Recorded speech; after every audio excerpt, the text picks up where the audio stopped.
If you clicked on this video, you probably want to run a game that's not D&D, or you're interested really in, specifically, Mythic Bastionland. I saw the video by Quincy's Quest talking about this and was lucky enough to pick it up at Gen Con, and to brag a little bit, the author was there signing the book, and so was the illustrator, which was really cool. So I've played one round of it and want to talk about it from a 10 years, 9 years D&D 5e player's perspective, or dungeon master's perspective, and talk about some things that might make you interested or maybe put you off depending on what kind of game you like to run. So let's jump into it. I've got another camera angle set up. Boom. We've got the book here. I'm not going to go through the whole book. Clearly, I don't want to spoil anything or cheat the author out of his hard work and money. So I'm going to go through specific pages. The rule section is very slim, however. I just want to show it's about this long. Let me get this together. About this long. That's all the rules you need for this game. So I am going to just show some snippets. Here's the signatures, amazing art on the side and the inside of the cover. Very cool. But we're going to go to a rule that I think really sells how this game works. So let me get to that. Alrighty, on this page, I think we have a good place to show something I think is very interesting, which is the hex map. So this map, unlike D&D, it's a limited map. Its scope is a realm. So in D&D, sometimes you start in a town, maybe it's your whole adventure, or maybe then it goes from the town to the nearby towns, or maybe it's the whole world. It's really up to you, but in this one, we're working on a 12 by 12 hex grid, so it's a hex crawl, and it's pretty simple on how that hex crawl works. That's covered in other rules. I just want to talk about how this guy does a lot of interesting things. So in D&D 5e, you'll have moments where the rules will say, this happens, or at the DM's discretion, specifically like the wish spell, for instance. It tells you to kind of run it how you want, but it is a magical spell of a very high level, but the DM has final say on how it outcomes. The hex map here, it gives them more concrete on both sides while still leaving it open to discussion. So what I mean by that is right here. The distance of a hex is represented by a few loose factors. The area a hill fort can overlook, the area that a guard can patrol in a day, and a return hike from the neighboring hex gets you home before dark. So that's the simple way of saying it. And then what I like is then there's a second time where we can find out exactly how long that lasts by looking at this, how far you can travel in a day. So traveling on, consumes a whole phase of the day, and the phase, I believe, is morning, afternoon, and night. And so a trek is 1 hex on foot. Gallop is 2 hexes on a non-exhausted steed, but the steed loses vigor. You can move 3 hexes on a boat or on a steed if you're on a rarely found road. So this tells you that we're in a land before like roads exist. When you want to go somewhere, it's strike off in that direction. We believe it's nearby. It's a lot more of that, I think, Witcher 3 moment where you're going around and finding out about the monster around. Everyone has rumors and omens, but nobody really has the answer for anything besides The Witcher. And you're playing The Witcher, so you're going to be the one to find out. You're probably the most knowledgeable person in that world. And since you're a knight, that kind of fits in. Now, if your character is probably not as knowledgeable as you are, but with that being said, it's hard to separate it. So that distinction's kind of made by you as a player playing. Make yourself one of the smarter people in the world. So everyone else is going to be pretty slim pickings. I think Kingdom Come Deliverance or Kingdom Come Deliverance 2 as like the knowledge level of the world. But also the art's absolutely beautiful in this book. So let's skip to the next thing that's very interesting about it, which is the main thing of the book to do. Knights and myths. This is, once you know the rules, this is what you're going to be doing. You're going to roll up a knight. You will roll one. It will be random. And there are 72, I believe, different knights. And there are around 72 different myths. So what you do is you roll a d6 and a d12. The d6 is the 1, 2, 3, 4, 5, 6, of course. And the 12 is how far down the list you go. And so we're going to start as if we had rolled, let's see, a 6 and an 8 on the d12 and d6, which would get us the knight, the thunder knight, and the elephant as our myth.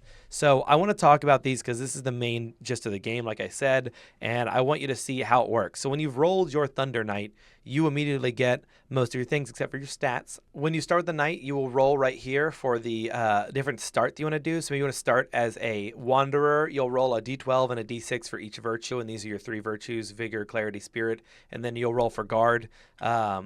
It's just like your temporary hit points. All you have to do to start is roll your d6 and your d12. That'll give you a knight, and then your DM or referee will tell you which start you're going with, and that's going to determine your stats.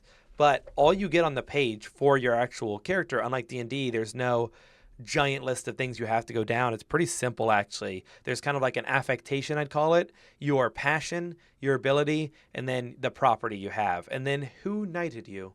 Which seer made you into a knight? So in the form of property, we see here the weapon is a D8 hefty. Think of this like having finesse and different things. Hefty means that it just can be wielded in only one hand at a time. You can only have one weapon. That is hefty and on like any given swing. An oak shield has like its damage and then it's a little bit of armor. A caged bug. Why do you have a caged bug? I don't know. But guess what? We roll for that caged bug. That's your affectation. That's kind of like this little bit of spice for you to answer. Think of trinket tables in 5e. You kind of roll for a trinket table, but they can be anything from trinkets to trauma.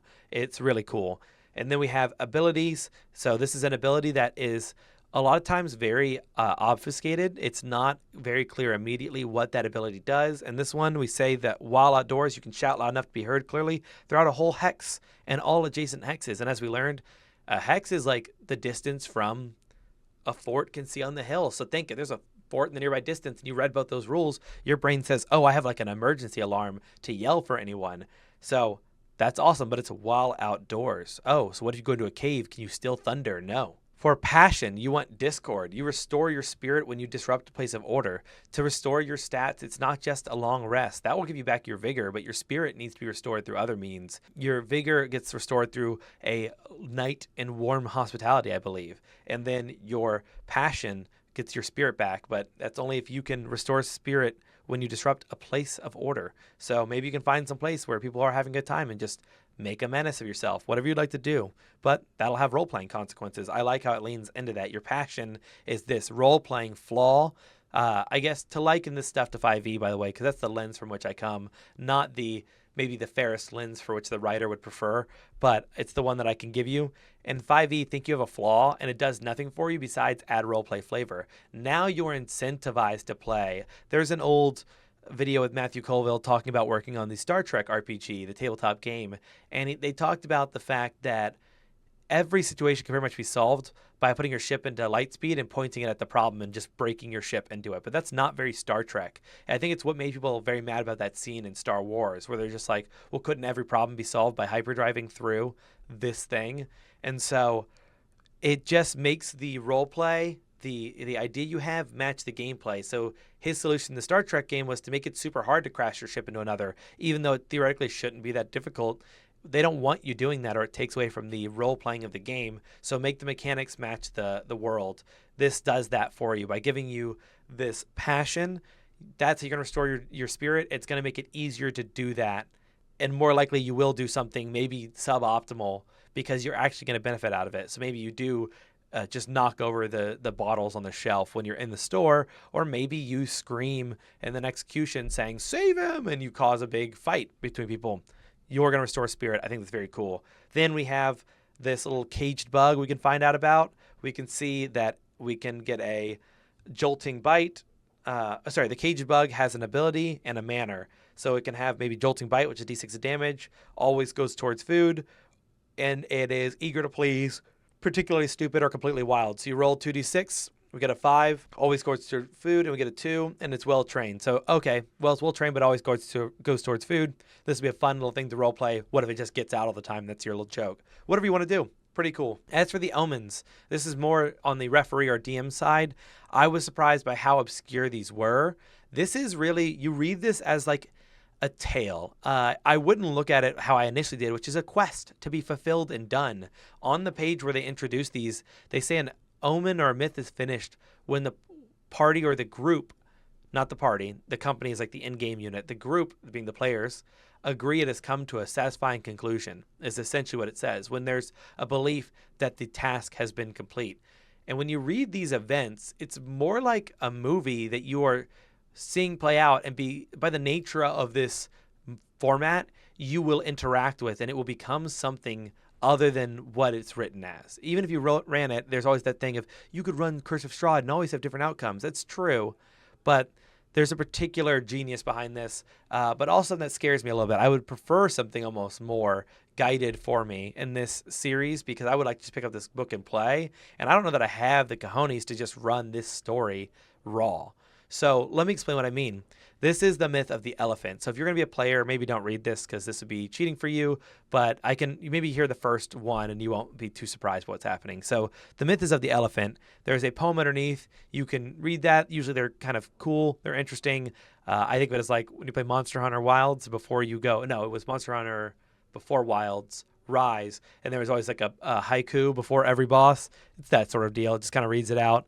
But the omens are what are going to appear as your group travels around the world and explores. The first omen, I was surprised to read.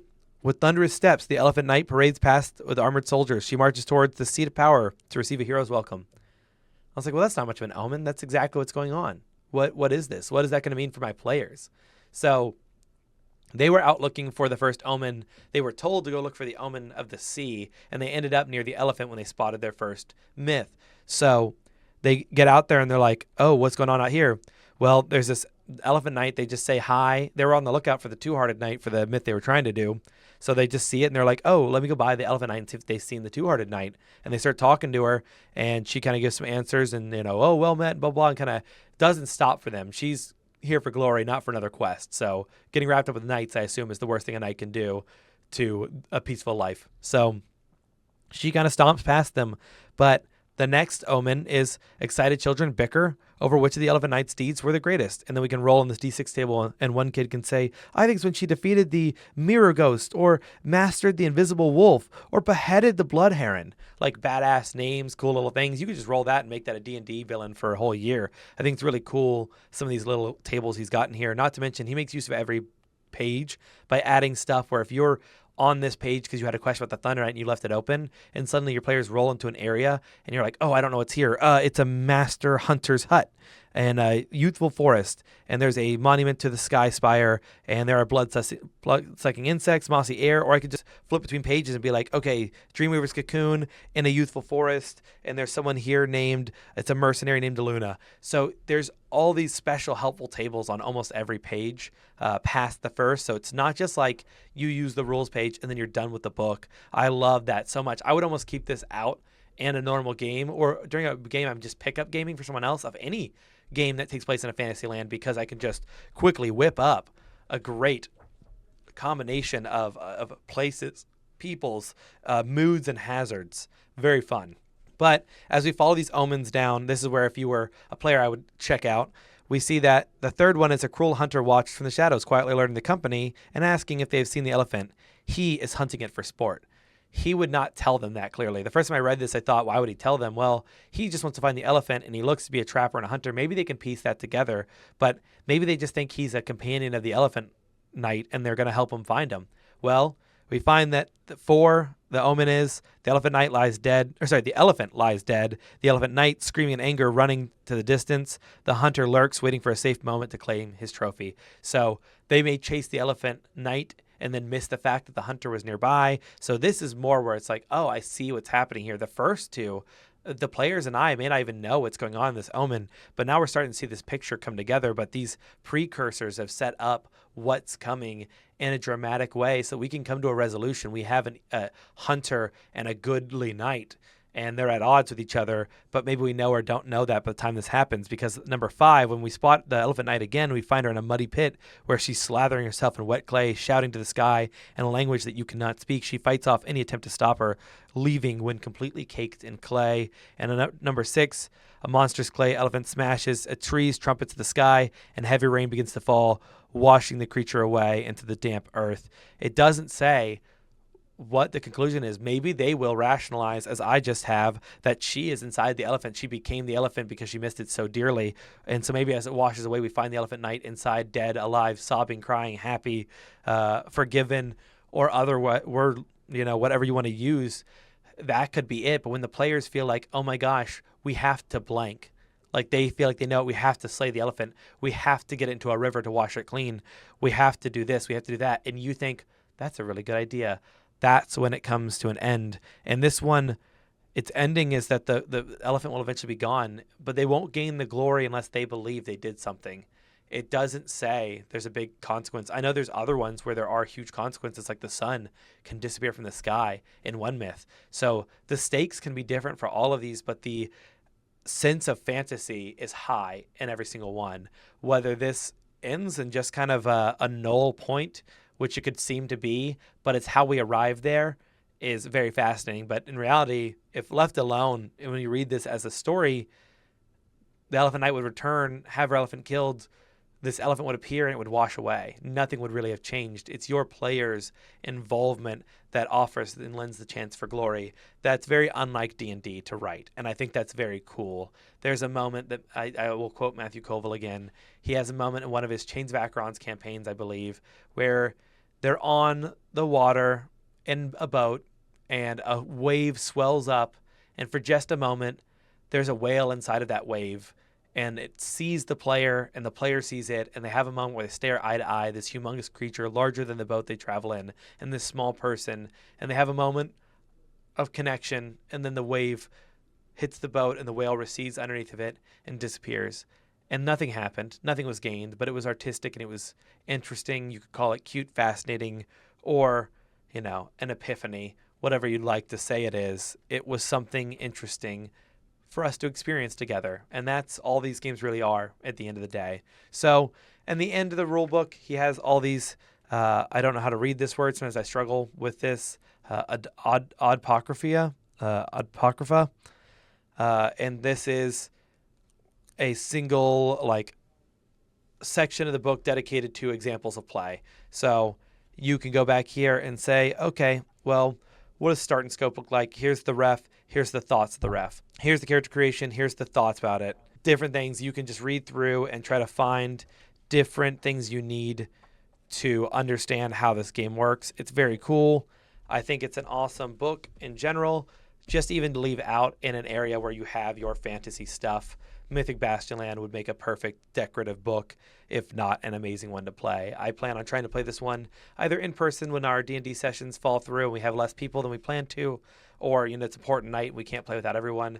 Maybe we'll pull this book off the shelf and play. Otherwise, I hope to use it for some inspiration, if not just those 72 myths. I could run a whole D&D campaign out of those myths alone. I highly suggest, if you're a D&D player, you buy other RPGs just to leech from. I think you're only as good as the ideas you steal from, and I stole that from somebody. I don't know who said it, but I liked it. It was a good idea. And thank you all for watching. If you have any questions about the game, you can leave them in the comments down below. I don't know too much, but I could be happy to peek in the book, try to weigh in my 2 cents on it. And if you're somebody who does play tabletop RPGs and you're looking for something new, I get a very Elden Ring vibe for me, mostly because Elden Ring to me is a high fantasy land with obscurity to keep it feeling even more magical. These seers strike me as like the fingers do in that, but I'm sure you could take your obscure fantasy and apply it onto this as a skin and have a fun time. But this is probably the closest I've felt to something that captures what I would call an Elden Ring RPG. That being said, I do have the Dark Souls RPG compendium that's a 5e, not official licensed product, but clearly made to attach to 5e.